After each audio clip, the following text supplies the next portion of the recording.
Pred mikrofon vabim predsednika Združenja za vrednote slovenske osamosvojitve, gospoda Aleša Hojsa.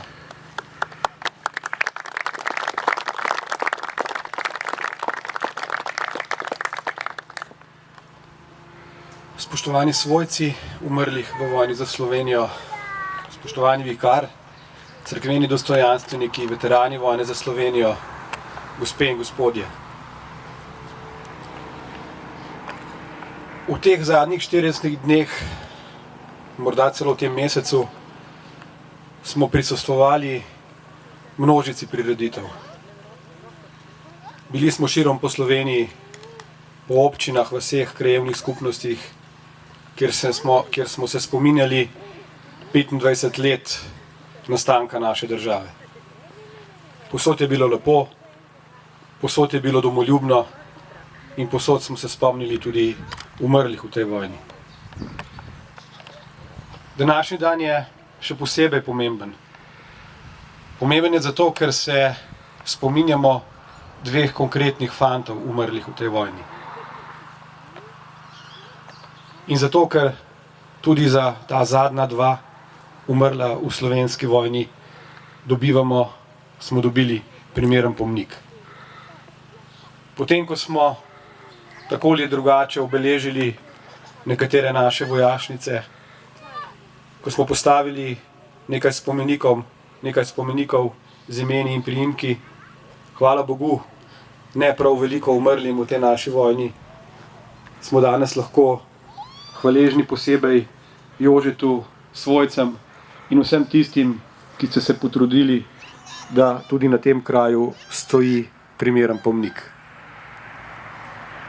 Jože je povedal nekaj več o tem, kako je do tega pomnika prišlo.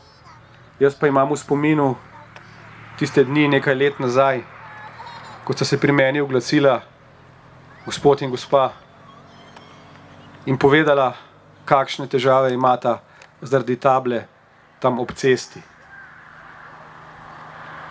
Jaz nisem mogel verjeti besedam, ki sem jih slišal.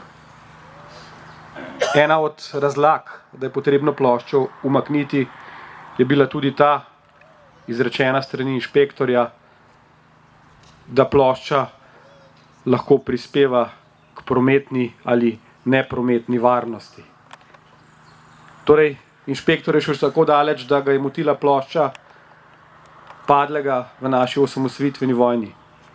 Nekaj kilometrov nižje ali pa nazaj, pa ga niso motile množice reklamnih panojev, oglasov in še bi lahko našteval.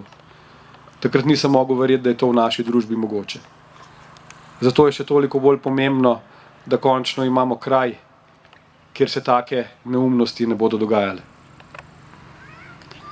Pred nekaj dnevi sem bil na ljubljanskem pokopališču, tam imam pokopanega očeta. In pot do groba vodi mimo italijanskega pokopališča. Tam je stotine križev. Torej, teh stotine križev simbolizira tam pokopane, padle fante in može iz Prve svetovne vojne. Bil sem zgrožen, ko sem videl, kako je to pokopališče nevzdrževano.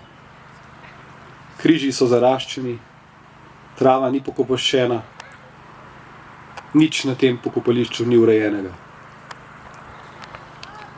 Dan zatem sem poklical v italijansko veleposlaništvo in jih vprašal, poslušajte za Boga, ali ne mislite tega urediti? In odgovor je bil, vemo za ta problem, vemo, mnogo nas je na to že opozorilo, a italijanska država nam ni zagotovila denarja.